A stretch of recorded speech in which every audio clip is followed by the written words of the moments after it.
day. Hello, beautiful souls. It's your girl, Dara, with Cups and Conversations, coming to you today to say thank you.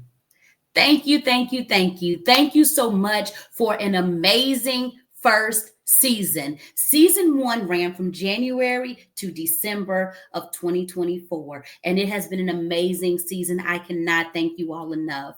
So here is me telling you thank you for the support. Thank you for the shares. Thank you for the guests that have joined. Thank you for all my help behind the scenes making these seasons and episodes great. Thank you, thank you, thank you. I want to just let you know that I could not do any of this without you all. Thank you. So here I am going to share with you final pours of 2024. All of our guests that have joined us in this season is coming on to give you their final pours. There's a few bloopers here. There's a couple of moments that made us all laugh or made us all question things that we were doing in our lives so that we can become better versions of ourselves. Thank you for rocking with us. I am the visionary behind Wombs Movement, which is working on my best self. And under that umbrella is Cups and Conversations. As we talk culture, as we talk politics, as we talk relationships, as we talking about friends, families, intimacy, and everything in between. Here's the final pours for 2024.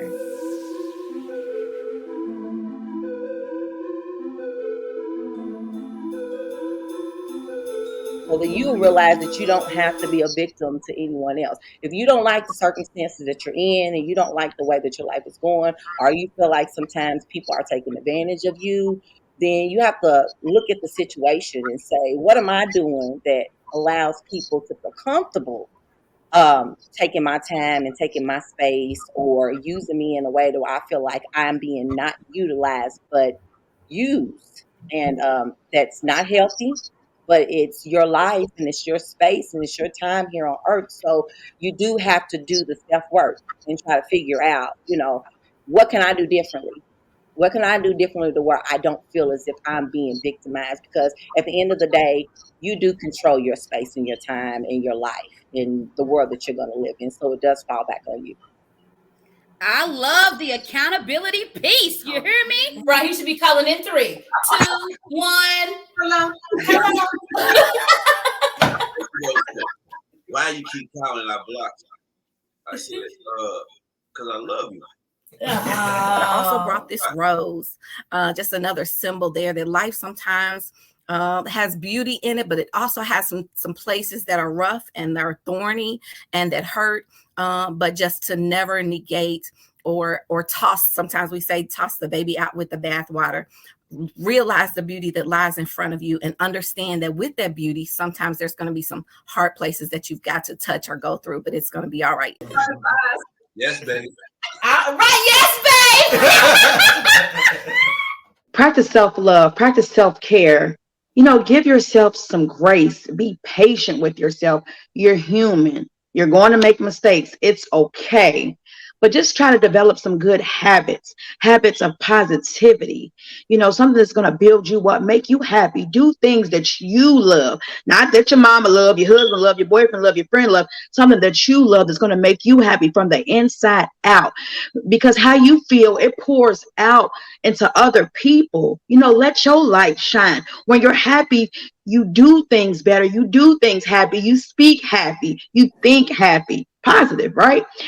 Just try some new things. Take the old self off and put the newness on you. Try something new. Right? New. You don't even have to have all the answers, but you have to be committed to the process. You have to be committed to do the work.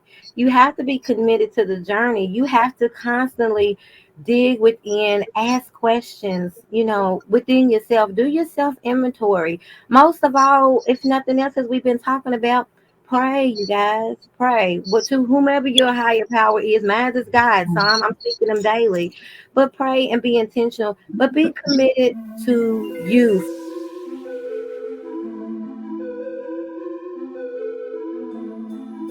Because life is going to happen. There will be things, opportunities, people, confrontation, some things that make us very uncomfortable.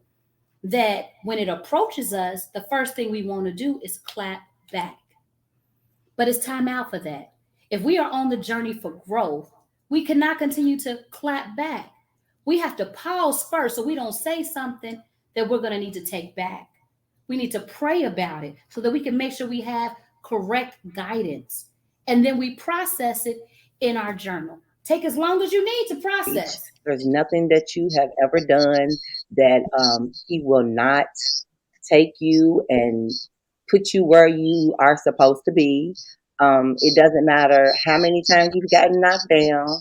One of my favorite sayings comes from the movie Rocky with Sylvester Stallone, and I think it's the latest Rocky. And he looks at the young man and he says, "It's not how many times you got knocked down, but it's how many times you can take a hit and keep going." And it doesn't have to be a curse, you know. It may have been functional for that time and that season of your family's life. So you don't have to throw away the baby with the bathwater. You don't have to look and, you know, watch the podcast and say, "Oh, she's talking about my granny, my granny." No, no, no, we ain't saying that. What we saying is what was good in the 20s ain't necessarily applicable for right now.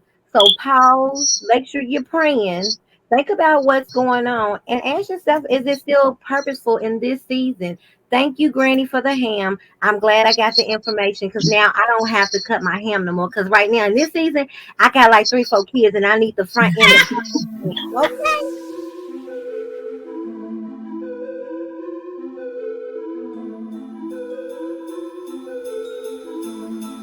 Nothing was the same. Yeah.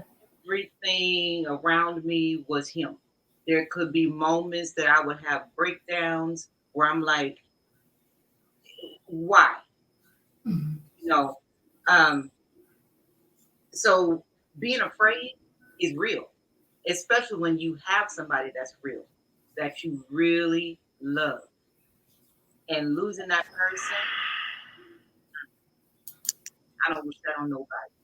Because I went through it. I'm the type that I ask for a kiss in the middle of a disagreement. Yeah, yeah. But now come over here and give me a kiss.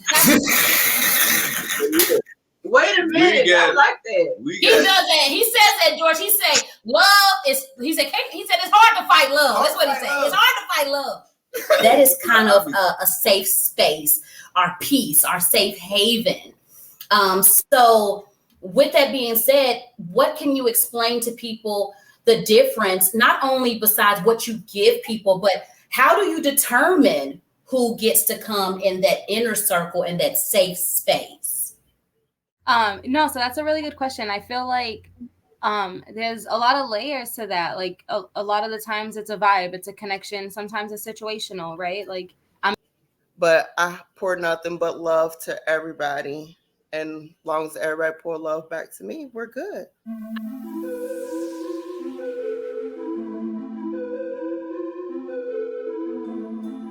What the world believes they know about an introvert and an extrovert.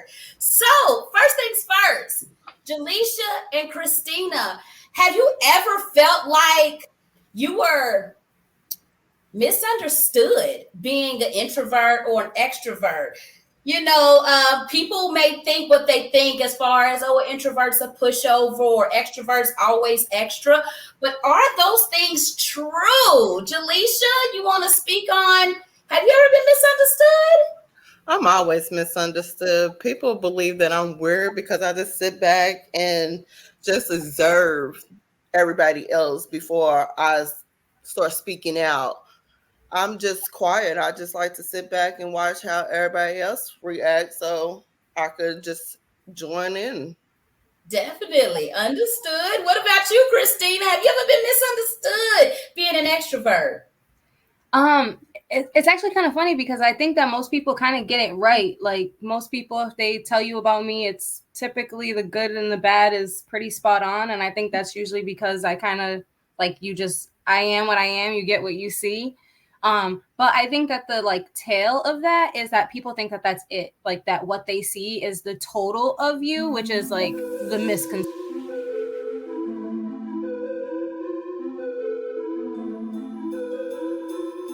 What makes you overwhelmed at times, Aunt Tammy? Well, for me, sometimes I overcommit or I allow the village to take more than what I need on. I've taken on, and I don't always know how to back up. Sometimes you have to step back and let the village grow. So giving it the nutrients, giving it the advice you need, but then sometimes I can't let go. I come home and I let it continue to fester, and I'm worried that that didn't get solved or resolved, and I can't fix it all. So I tend to wear that on my sleeve. Okay, Auntie Jamie, sometimes you grow overwhelmed. Talk about it. Yes, and I'm too very much like Tammy. It's the same types of reasons, and what I've learned over the years, and I've practiced it quite a bit, but I wanted to be transparent and say, yes, it can be overwhelming. Sometimes I have overcommitted in error, and it's even sometimes a matter of just juggling all the things that you have committed to do, the work that you know you do, and then finding some you time, or as we say, me. And that is where it gets overwhelming. So I used to throw myself in the fire and come back to me all the time. I will assure you, ladies, as I'm sure I'm a little bit more seasoned than both of you, don't do that. If one of us lose, we both lose. If one of us fail, we both fail. True. But again, going back to what she said earlier about just the separation part. Sometimes being apart makes you stronger because you realize what you don't got no more. That's right. Because bro, I know we can try to put women in that place. I'll put another person in that place, but it's never going to be that person. You know when you got that person. You know when you got that person. You do. Sometimes we got to take that and put our big girl panties on and just deal with it. We're not able to get past that until we really see what the tough love is taking us through. Yes, tough love. Go ahead, Auntie Jamie. I was going to say that in talking about tough love, one of the things I want to mention that I didn't really expound on too much, when we're talking about tough love or not being an enabler, I think really it's really important is something that, and these quotes that I give you that are from my mom, some she's gotten from her elders and shared with me, and they're priceless. One of them is you can tell anybody anything if you tell them with love.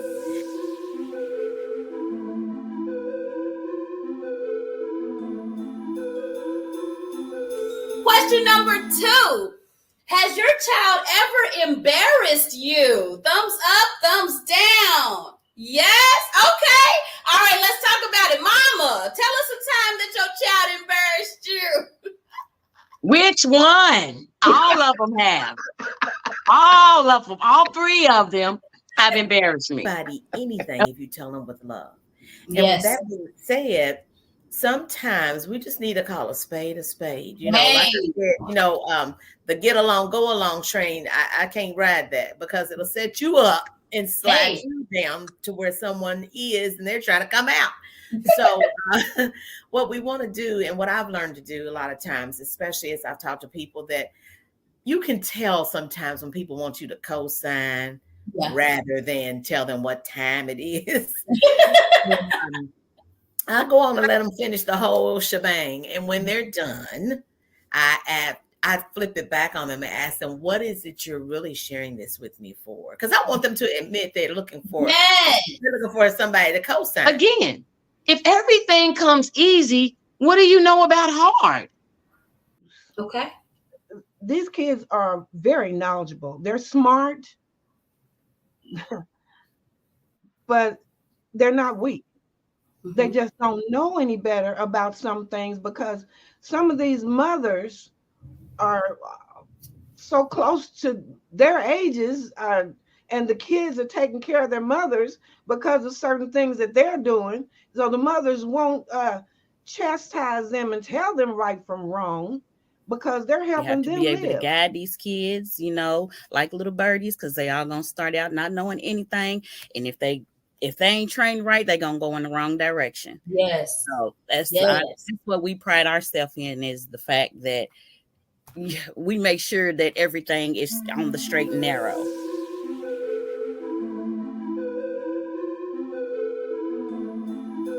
None of us are infallible. fallible, so we make mistakes, but how you handle those mistakes in front of your children matter too. So they need to see how mistakes are handled, how you correct, how you apologize, how you move forward after the mistake. So those are good lessons as All I well. am saying is more needs to be done with the young people.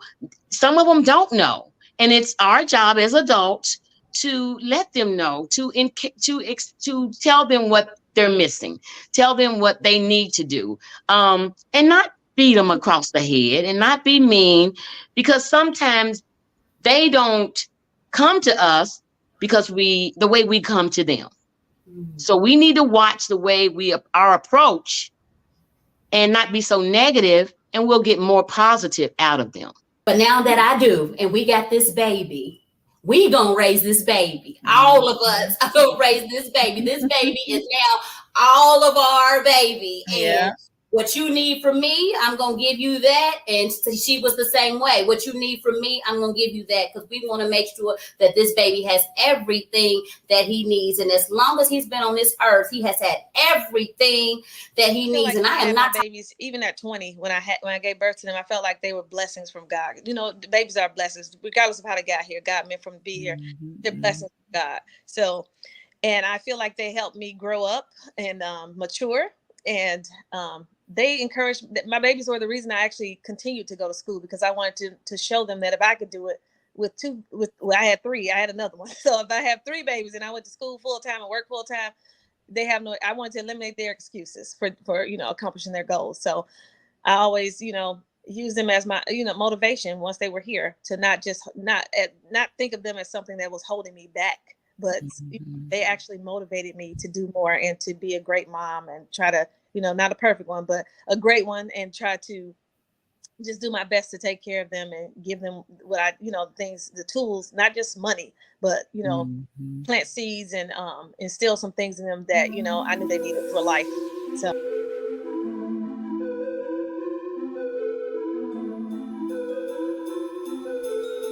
I like that. That's something that he say, be honest with yourself and other people. A lot of times, I ain't gonna say we lie to ourselves.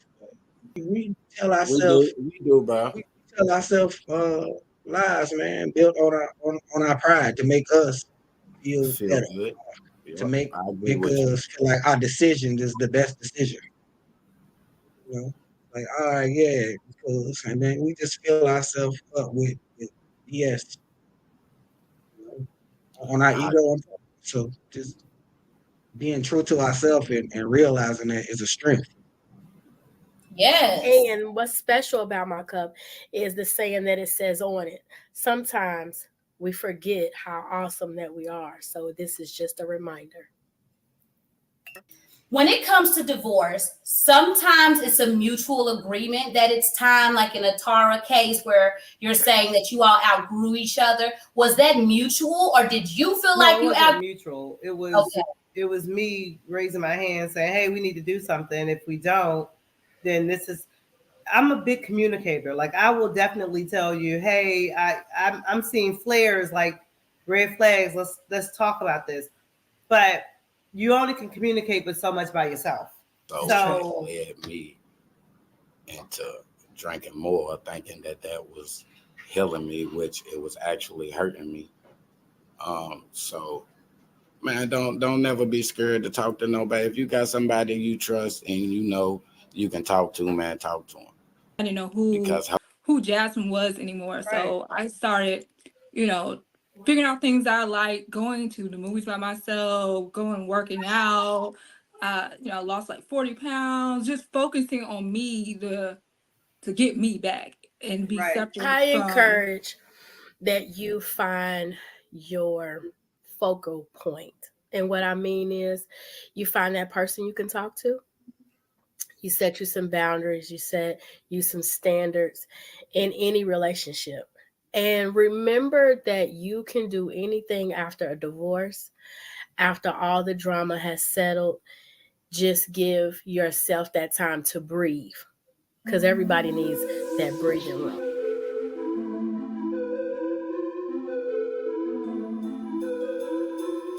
not to be a stay-at-home mom.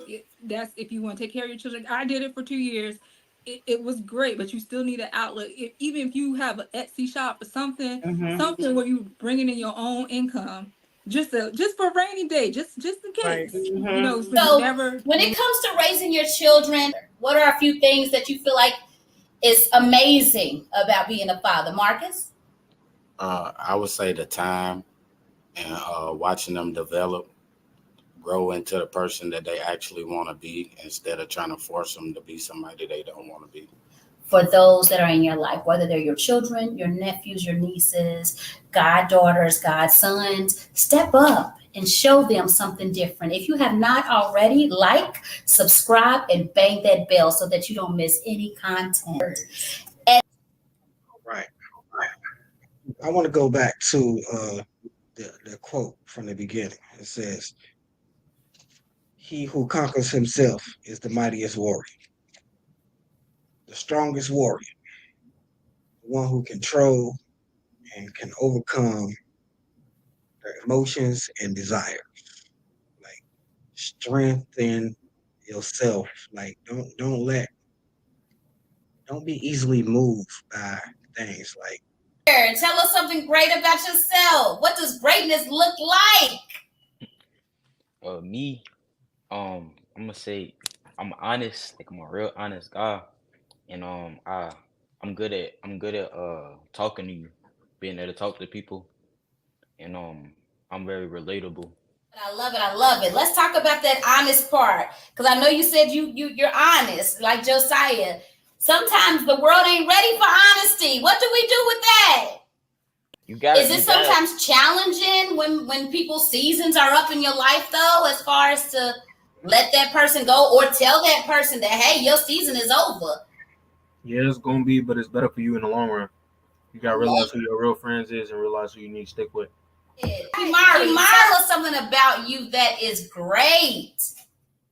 Something about me that is great is I'm good at following directions, I'm good at listening, and I'm good at multitasking and being able to do multiple things at once. For example, doing all my schoolwork and trying to do a sport at once, all that. So yeah. We not gonna stand firm on our truth. We all gonna stand firm on our truth. What's it look like, Evan? It'd be hard trying to like detach yourself from certain things, but like once you realize it's what's better for yourself, then like that's what I think. Okay, so your fan was waving because sometimes it's challenging. Let's go. Stand firm. My superpower would be to give myself more superpowers. Oh, okay. Like so you have multiple superpowers if you had a superpower. Okay, so what type of superpowers would you have? Every superpower, because I'd be the best. So you're going to be the superhero with all the power saving, all the lives handling, all the challenges. I ain't say saving all the lives. So what you doing with your superpowers? My superpower would be to make clones of myself. Oh, so I could just send them on errands that I don't feel like doing. Oh, okay. So we just want to have a whole lot of Demirs running around.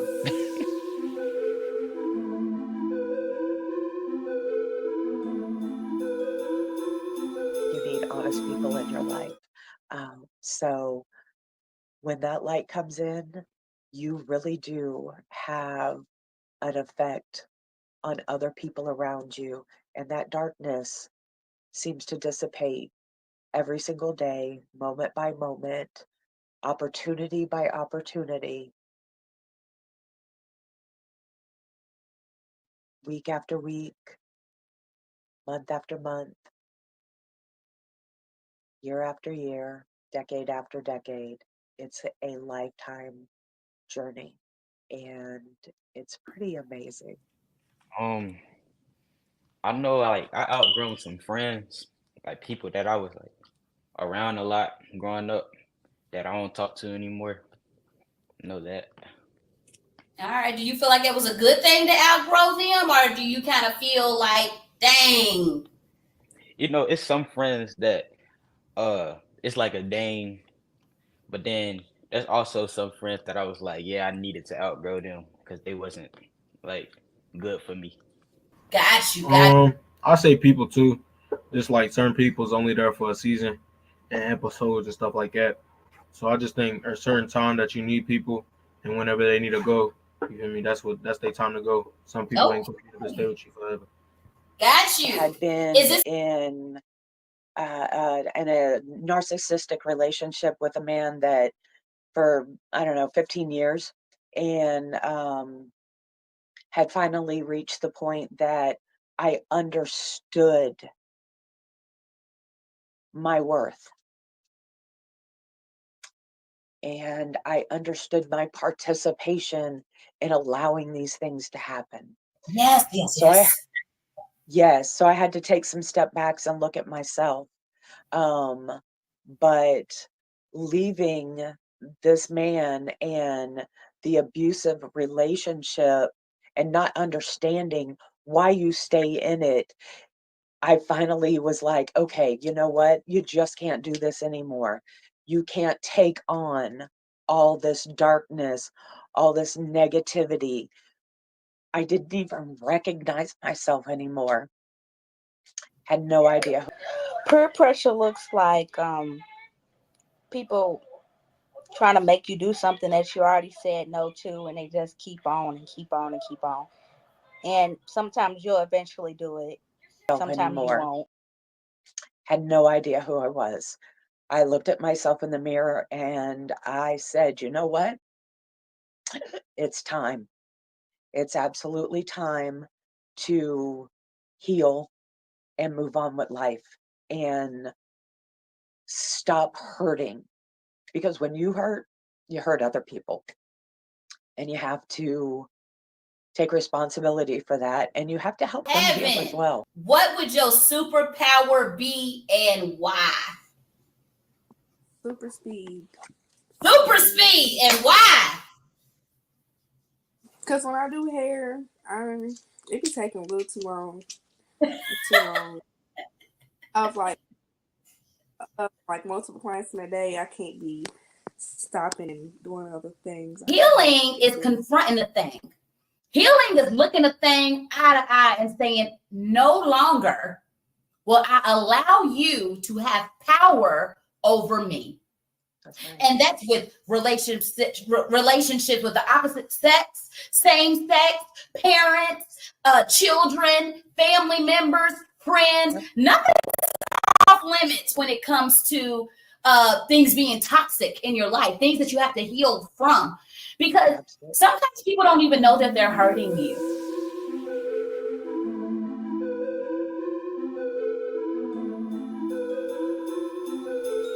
It is a mirror.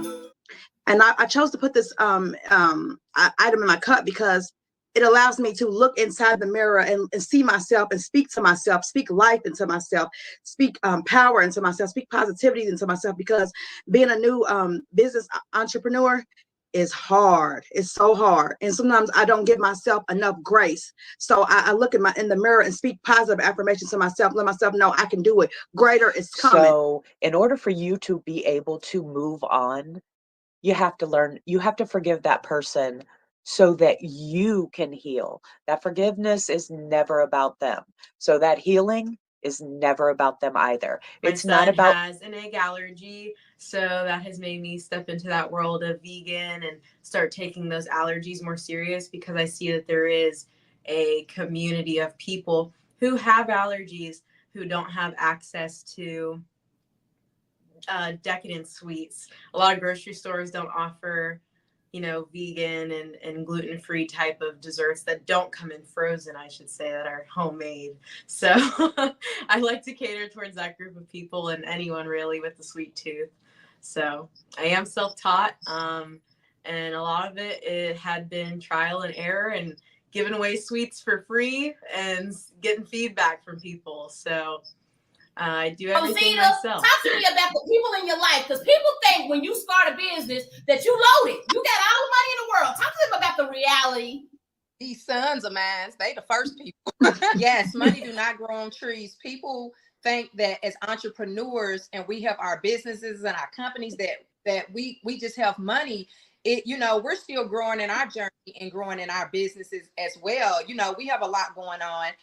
It's a lot that goes out to help our businesses grow, overheads, and you know, if we flyers, we might my cups always got some type of cuss word, but it's okay. It's just a phrase.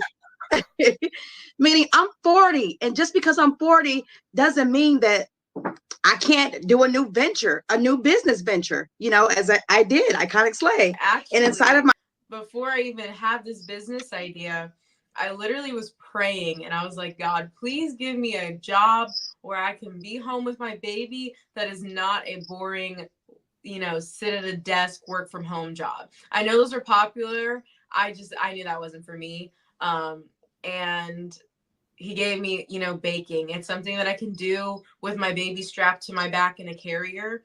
Yes. And I can take frequent breaks, you know, nurse him, put him down for a nap, put myself down for a nap, and get back up and like I even work out of my home. So there's no such thing as my work-life balance.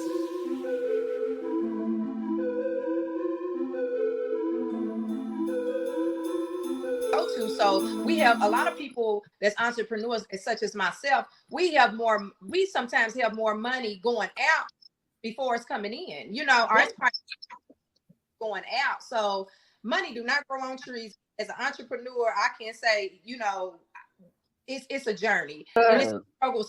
This is what I will say about community. When it comes to artists, the biggest thing is support. That is the biggest and most difficult thing, because we all want to support, because we, in the beginning, we are supporting on misguided information, so to speak, or misinformation. You know, somebody who has a talent, you know, let's just say singing or acting, you know, those are the easiest things to look at. And you're like, oh my God, this is going to be great, so on and so forth. I'm going to support you. But you don't realize what support means, or how long it takes for somebody to be, you know, working their craft versus being paid for their craft. So there are people who, you know, want to support you because they're seeing the lights, they're seeing the money, they're seeing the, you know, the financial benefits and everything, but they don't see, you know, the 4 or 5 years of work it's going to take to Scooter get there. said, I started afraid. I don't have the whole picture of how this is going to end, but I wanted to start somewhere and we'll figure it out along the way. Yes, we will figure it out along the way. See, I tell people all the time that a plan doesn't have to be 26 steps or 26 bullets. You can have a plan that starts with one. All I know is that I needed to write a play. That's the plan. All I know is I needed to start Little Sugar Plum. That was the plan. Everything else is going to come. You know, if you have a husband and a family, or just children and family and yourself, and you work a regular job outside of your new business venture, good luck. I'm about to just open up the floor and we're going to talk, because we on the whole social media kick. How does social media affect you all? Like with the likes, the hearts, the comments, the constructive criticisms that sometimes people put in the comments, that you can't tell people what they can and can't say in your comments when you post something. You know, not everybody may like a cake. Not everybody may not like a hairstyle that you post or a dance move that you did. Sometimes in the world that we live in with social media, people have an opinion.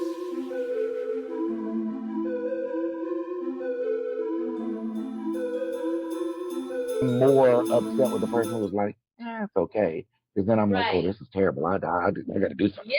If there's nothing, you know, I need to make you feel something, you know, and disgust is a something. It is. Hey, you all. Everyone have a great new day. Be productive in your day.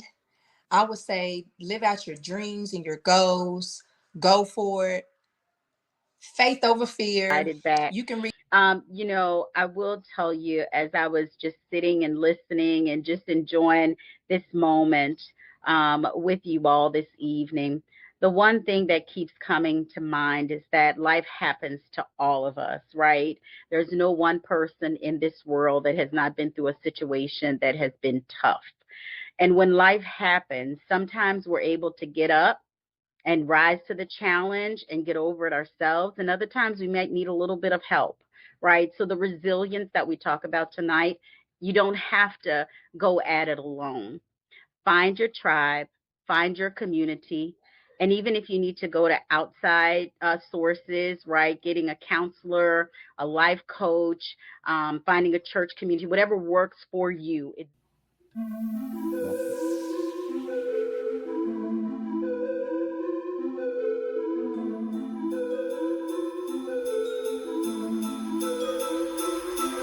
It's the holidays. It's time for the holiday.